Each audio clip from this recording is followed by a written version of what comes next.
Assalamualaikum warahmatullahi wabarakatuh. Perkenalkan, nama kelompok saya Nikes Karmelati, NIM 200231100100013.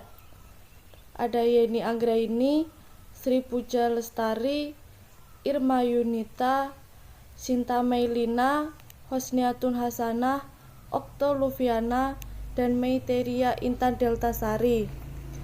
Di sini akan membahas tentang keseimbangan perekonomian terbuka. Subpembahasan 1. Pengertian perekonomian terbuka. 2. Sistem dan mekanisme perekonomian terbuka. 3. Sirkulasi aliran pendapatan perekonomian terbuka. 4. Faktor-faktor perekonomian terbuka.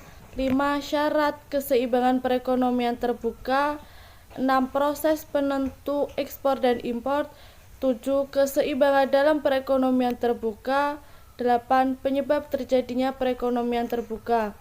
Di sini saya akan membahas tentang pengertian perekonomian terbuka. Perekonomian terbuka adalah perekonomian yang melibatkan diri dalam perdagangan internasional, ekspor dan impor, barang dan jasa, serta modal dengan negara-negara lain. Pada sistem ekonomi yang terbuka, terdapat kemungkinan dari produsen untuk melakukan kegiatan ekspor dan barang dan produk dagangan dengan tujuan pasar-pasar di negara lain, atau sebaliknya melakukan kegiatan impor atas bahan mentah dan bahan penolong, serta mesin perbankan dan lembaga keuangan dapat juga berasal dari luar negeri, dan kita dihadapkan pada sistem perekonomian yang semakin menyatu, the borderless economy, yang disebut dengan the global economy. Ketika perekonomian disebut terbuka, berarti pengeluaran negara di tiap tahun tertentu tidak sama dengan output barang dan jasanya. Suatu negara bisa melakukan pengeluaran lebih banyak ketimbang produksinya dengan meminjam dari luar negeri, atau bisa melakukan pengeluaran lebih kecil dari produksinya dan memberi pinjaman pada negara lain. Dalam perekonomian terbuka, pengeluaran agregat meliputi 5 jenis pengeluaran, yaitu 1. Pengeluaran konsumsi rumah tangga ke atas barang yang dihasilkan di dalam negeri, atau CDN. 2. Investasi perubahan, I, untuk menambahkan kapasitas sektor perusahaan menghasilkan barang dan jasa. 3. Pengeluaran pemerintah ke atas barang dan jasa yang diperoleh di dalam negeri. 4. Ekspor, yaitu pembelian negara lain ke atas barang buatan perusahaan-perusahaan di dalam negeri, atau X. 5. Barang import, yaitu barang yang dibeli dari luar negeri, atau M. Barang komponen pengeluaran agregat dalam perekonomian terbuka adalah pengeluaran rumah tangga ke atas barang buatan dalam negeri, investasi, pengeluaran pemerintah, pengeluaran ke atas barang buatan dalam negeri, ekspor. Terima kasih. Sistem dan mekanisme perekonomian terbuka. Secara umum, pada sistem perekonomian terbuka ini, produsen memiliki hak untuk melakukan kegiatan penjualan produk atau barang ke negara-negara lain, atau yang disebut dengan ekspor, dan juga sebaliknya, yaitu melakukan kegiatan pembelian produk atau barang yang berasal dari luar negaranya atau impor. Kegiatan ini juga memicu sistem perekonomian yang semakin tanpa batas, yang ditunjukkan oleh perkembangan transaksi yang mendukung kegiatan ekspor dan impor tersebut. Inilah yang disebut dengan ekonomi global yang mewujudkan kegiatan perdagangan secara internasional. Mekanisme perekonomian terbuka disebut dengan kegiatan ekonomi 4 sektor karena kegiatan ini tidak hanya melibatkan pelaku-pelaku ekonomi di dalam negeri, tetapi juga masyarakat ekonomi di luar negeri. Dalam diagram circular flow terdapat pasar-pasar yang mempengaruhi kegiatan ekonomi. Pasar-pasar tersebut meliputi pasar barang, pasar tenaga kerja, pasar uang dan lembaga keuangan, serta pasar luar negeri. Dari diagram circular flow terdiri dari 4 komponen, yaitu 1. Rumah tangga. Hubungan dengan perusahaan, rumah tangga memberdayakan SDM yang dimilikinya, mendapatkan penghasilan berupa upah, gaji, dan sewa, melakukan pembelian barang dan jasa untuk dikonsumsi. Dan hubungan dengan pemerintah, rumah tangga mendapatkan penghasilan berupa gaji, bunga, dan lain-lain. Menyetorkan sejumlah uang sebagai pajak kepada pemerintah. Sedangkan hubungan dengan negara lain, rumah tangga mengimpor barang dan jasa dari luar untuk memenuhi kebutuhan hidup. Yang kedua, perusahaan. Perusahaan di sini merupakan gabungan unit kegiatan yang menghasilkan produk, barang, dan jasa. Hubungannya dengan rumah tangga, menghasilkan produk-produk berupa barang dan jasa untuk dikonsumsi oleh masyarakat. Memiliki penghasilan atau memberikan penghasilan kepada rumah tangga. Hubungan dengan pemerintah, perusahaan menjual produk, barang, dan jasa. Perusahaan membayar pajak kepada pemerintah. Hubungan dengan dunia internasional, perusahaan melakukan impor atas produk barang maupun jasa dari luar negeri melalui pasar barang dan pasar luar negeri. Dan hasil penjualan tersebut, perusahaan mendapatkan laba atau keuntungan. Yang ketiga, pemerintah. Pemerintah di sini bertindak sebagai pembuat dan pengatur kebijakan masyarakat dan bisnis. Hubungan dengan rumah tangga, pemerintah menerima setoran pajak rumah tangga untuk kebutuhan operasional, pembangunan, dan lain-lain untuk membangun negara. Dan hubungan dengan perusahaan, pemerintah mendapatkan penerimaan pajak dari perusahaan. Pemerintah juga membeli produk dari perusahaan berdasarkan dana anggaran belanja yang ada. Hubungan dengan luar negeri, pemerintah mendapatkan penerimaan pajak dari dunia internasional. Yang keempat, negara-negara lain. Negara-negara lain di sini berguna untuk menciptakan terjadinya arus barang dan jasa serta faktor produksi. Hubungannya dengan rumah tangga, dunia internasional menyediakan barang dan jasa untuk rumah tangga. Hubungannya dengan perusahaan, dari luar negeri mengekspor produknya ke perusahaan. Saya Sri Puja Lestari, NIM 2002311000016.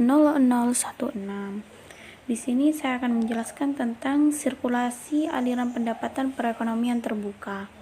Dalam ekonomi yang melakukan perdagangan luar negeri, aliran pendapatan dan pengeluaran dapat dijelaskan sebagai berikut.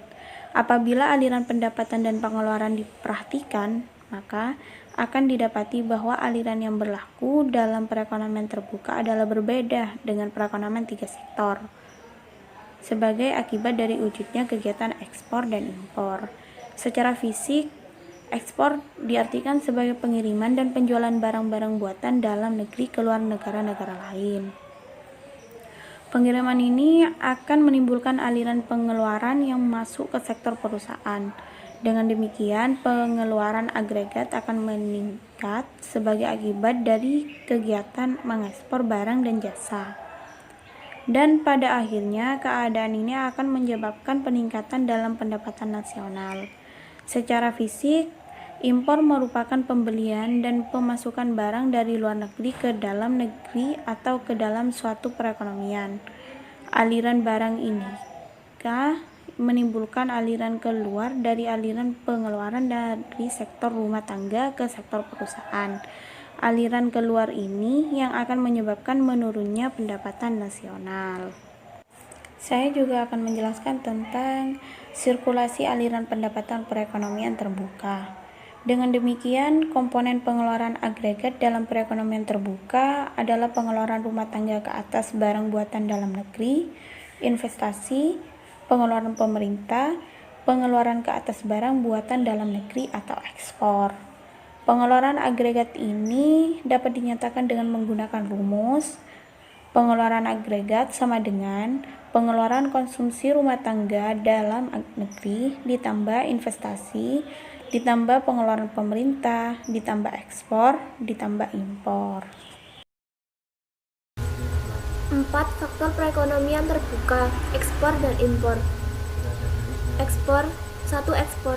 Jika suatu negara melakukan ekspor barang dan jasa ke negara lain, maka ia harus memproduksi barang dan jasa melebihi jumlah produksi yang diperlukan di dalam negeri. Dengan meningkatnya jumlah produk, barang dan jasa yang dihasilkan oleh suatu negara, maka hal ini juga akan meningkatkan pendapatan nasional negara tersebut. Impor. Dalam analisis makroekonomi diasumsikan bahwa faktor yang mempengaruhi besar kecilnya pembelian barang dari luar negeri impor suatu negara adalah kemampuan membayar. Daya beli negara tersebut terhadap barang impor. Makin tinggi kemampuan membayar, daya belinya makin tinggi pula impor yang dapat dilakukannya. Faktor-faktor yang bisa menyebabkan perdagangan internasional yaitu sebagai berikut. 1. Perbedaan dalam faktor produksi. 2. Motif keuntungan yang diperoleh dalam perdagangan. 3. Perbedaan dalam tingkat kelangkaan. 4. Perbedaan komparatif dari harga barang. 5. Perbedaan dalam kemampuan untuk memproduksi. 2. Faktor menentukan ekspor, impor, dan ekspor itu. 1. Selera konsumen terhadap barang-barang produksi dalam negeri dan luar negeri. 2. Harga barang-barang di dalam dan luar negeri. 3. Kurs yang menentukan jumlah mata uang domestik yang dibutuhkan untuk membeli mata uang asing. 4. Pendapatan konsumen di dalam dan luar negeri. 5. Ongkos angkutan barang antar negara. 6. Kebijakan pemerintah mengenai perdagangan internasional. Perkenalkan, nama saya Sinta Melina, NIM 200231100036. Saya akan menjelaskan tentang syarat keseimbangan perekonomian terbuka. Syarat dari keseimbangan dalam perekonomian terbuka itu ada dua. Yang pertama, efek perubahan ekspor dan impor terhadap keseimbangan pendapatan. Dan yang kedua, suatu contoh angka untuk menunjukkan keseimbangan dalam perekonomian terbuka dan perubahan keseimbangan tersebut. Keseimbangan pendapatan nasional akan dicapai dalam keadaan di mana penawaran agregat sama dengan pengeluaran agregat. Dalam perekonomian terbuka, barang dan jasa yang diperjualbelikan di dalam negeri terdiri dari dua golongan barang, yaitu yang diproduksi di dalam negeri dan meliputi pendapatan nasional atau Y, dan yang kedua yang diimpor dari luar negeri. Dengan demikian, dalam perekonomian terbuka, penawaran agregat atau AS terdiri dari pendapatan nasional atau Y dan impor atau M dalam rumus AS sama dengan Y plus M.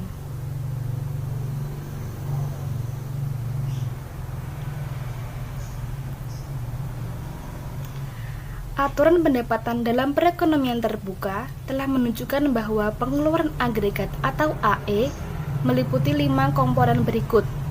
Pengeluaran rumah tangga ke atas barang produksi dalam negeri atau CDN, investasi swasta atau I, pengeluaran pemerintah atau G, ekspor atau X, dan pengeluaran ke atas impor atau M.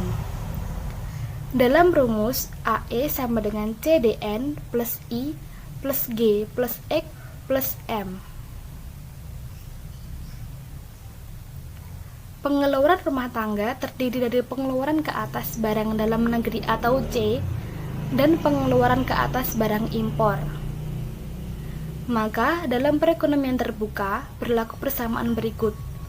C sama dengan CDN plus M atau AE sama dengan C plus I plus G plus X. Dalam setiap perekonomian keseimbangan pendapatan nasional dicapai apabila penawaran agregat atau AE Dengan demikian, dalam perekonomian terbuka, keseimbangan pendapatan nasional akan tercapai apabila Y plus M sama dengan C plus I plus G plus X, atau Y sama dengan C plus I plus G plus dalam kurung X min M. Dan yang kedua, syarat keseimbangan perekonomian terbuka adalah suntikan dan bocoran dalam perekonomian terbuka. Dalam pendekatan suntikan bocoran, keseimbangan pendapatan nasional dalam perekonomian terbuka dicapai dalam keadaan berikut. I plus G plus X sama dengan S plus T plus M. Uraian berikut menerangkan mengapa kesamaan tersebut perlu dicapai untuk menentukan keseimbangan pendapatan nasional dalam perekonomian terbuka.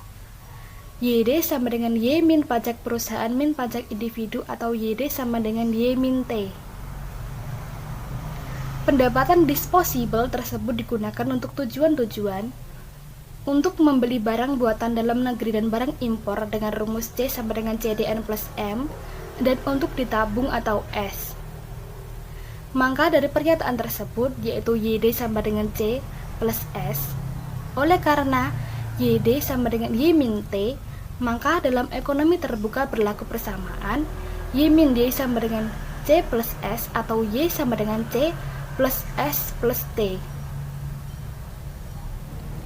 Uraian mengenai keseimbangan mengikut pendekatan penawaran agregat min pengeluaran agregat menunjukkan bahwa keseimbangan dicapai apabila Y sama dengan C plus I plus G plus dalam kurung X min M. Dengan demikian, dalam perekonomian terbuka yang mencapai keseimbangan pendapatan nasional berlaku kesamaan C plus I plus G plus dalam kurung X min M sama dengan C plus S plus T atau I plus G plus X sama dengan S plus T plus M. Assalamualaikum warahmatullahi wabarakatuh. Perkenalkan, nama saya Osniatun Nasana, NIM 20023110037 dari Prodi Ekonomi Pembangunan kelas A. Di sini saya akan menjelaskan tentang proses penentu ekspor dan impor. Proses faktor yang menentukan ekspor. Suatu negara dapat mengekspor barang produksinya ke negara lain apabila barang tersebut diperlukan negara lain dan mereka tidak dapat memproduksi barang tersebut atau produksinya tidak dapat memenuhi keperluan dalam negeri. Ada faktor terpenting yang menentukan ekspor suatu negara, yaitu kemampuan dari negara tersebut untuk mengeluarkan barang-barang yang dapat bersaing dalam pasaran luar negeri, baik dalam mutu harga barang yang diekspor paling tidak sedikit sama baiknya dengan yang diperjualbelikan dalam pasaran luar negeri, serta cita rasa masyarakat luar negeri terhadap barang yang diekspor. Ada beberapa hal yang menyebabkan kemerosotan pada ekspor, yaitu bisa terjadinya perubahan cita rasa penduduk luar negeri, merosotnya keupayaan bersaing di pasar luar negeri, serta terjadi permasalahan ekonomi yang sedang dialami di luar negeri. Kemudian, proses faktor yang menentukan impor. Suatu negara dipengaruhi oleh tingkat pendapatan masyarakat. Semakin tinggi pendapatan, semakin banyak impor yang akan dilakukan. Inflasi juga dapat menyebabkan secara keseluruhan barang buatan dalam negeri menjadi lebih mahal, serta kemampuan suatu negara menghasilkan barang yang lebih baik mutunya merupakan salah satu faktor yang menimbulkan perubahan impor terhadap tingkat pendapatan nasional. Sekian dari saya. Wassalamualaikum warahmatullahi wabarakatuh. Assalamualaikum warahmatullahi wabarakatuh. Nama saya Oktoluviana, NIM 2002311000038. Saya akan menjelaskan tentang keseimbangan dalam perekonomian terbuka. Keseimbangan pendapatan nasional akan dicapai pada keadaan Y sama dengan C plus I plus G. Apabila perekonomian ini berubah menjadi perekonomian terbuka, akan timbul dua aliran pengeluaran, yaitu ekspor dan impor. Ekspor akan menambah pengeluaran agregat dan impor akan mengurangi pengeluaran agregat. Apabila perekonomian berubah dari ekonomi tertutup ke ekonomi terbuka, pengeluaran agregat akan bertambah semakin banyak ekspor neto atau X min M. Nilai ekspor neto perlu ditambah kepada fungsi pengeluaran agregat Untuk perekonomian tertutup atau AE sama dengan C plus I plus G dan akan diperoleh fungsi pengeluaran agregat untuk ekonomi 4 sektor yaitu AE sama dengan C plus I plus G plus X min M. Akibat dari perubahan keseimbangan pendapatan nasional ini menyebabkan pendapatan nasional meningkat atau perekonomian dalam perekonomian tertutup menjadi pendapatan nasional perekonomian terbuka. Dan bahwa fungsi AE sama dengan C plus I plus G plus X min Y tidak sejajar dengan AE sama dengan C plus I plus G dan dengan konsumsi C. Keadaan ini berlaku karena impor nilainya sebanding dengan pendapatan nasional, maka fungsi dari AE sama dengan C plus I plus G plus X min M lebih landai. Misalkan keseimbangan pendapatan nasional menuntut pendekatan bocoran yaitu jika apabila ekonomi terdiri dari 3 sektor, maka perubahan dari perekonomian tertutup menjadi perekonomian terbuka yaitu suntikan bertambah sebanyak X dari I plus G menjadi I plus G plus X. Perubahan sejajar karena ekspor adalah pengeluaran otonomi. Bocoran bertambah sebanyak M dari S plus T dan semakin menjauhi S plus T karena M adalah pengeluaran terpengaruh atau sebanding dengan pendapatan nasional. Penyebab terjadinya sistem perekonomian terbuka. Penyebab terjadinya perdagangan nasional dalam sistem perekonomian terbuka berikut adalah beberapa alasan yang memicu terjadinya perdagangan internasional. Yang pertama, perbedaan kondisi produk. Alasan perbedaan kondisi suatu produk ini yang lebih cenderung mengarah pada kualitas produk juga menjadi alasan terjadinya perdagangan internasional. Misalkan, ada salah satu negara yang mempunyai iklim tropis, tentunya memiliki kemampuan untuk memproduksi pisang, kopi dengan kualitas yang lebih maksimal, yang kemudian diperdagangkan keluar yang ditukar dengan berbagai macam barang dan jasa dari negara lain. Yang kedua, menghemat biaya produksi. Hal ini juga menjadi alasan para produsen untuk melakukan perdagangan secara internasional. Dan sebenarnya inti dari alasan ini adalah untuk menekan tingginya biaya produksi dengan cara menghasilkan produk dalam skala jumlah yang lebih besar. Bukankah tidak ada cara lain yang lebih hemat selain menjual produk yang berskala besar tersebut ke pasar global? Yang ketiga, perbedaan tingkat selera. Walaupun misalkan kondisi sebuah produk dari berbagai daerah itu sama, perdagangan internasional tetap mungkin akan terjadi apabila masing-masing produk di suatu negara memiliki selera yang berbeda. Contohnya, ada 2 negara yang menghasilkan daging sapi dan yang satu adalah produsen daging ayam. Jika produsen daging sapi memiliki selera terhadap daging ayam, dan sebaliknya tentu proses impor dan ekspor akan terjadi. 4. Adanya prinsip perbandingan keunggulan atau comparative advantage.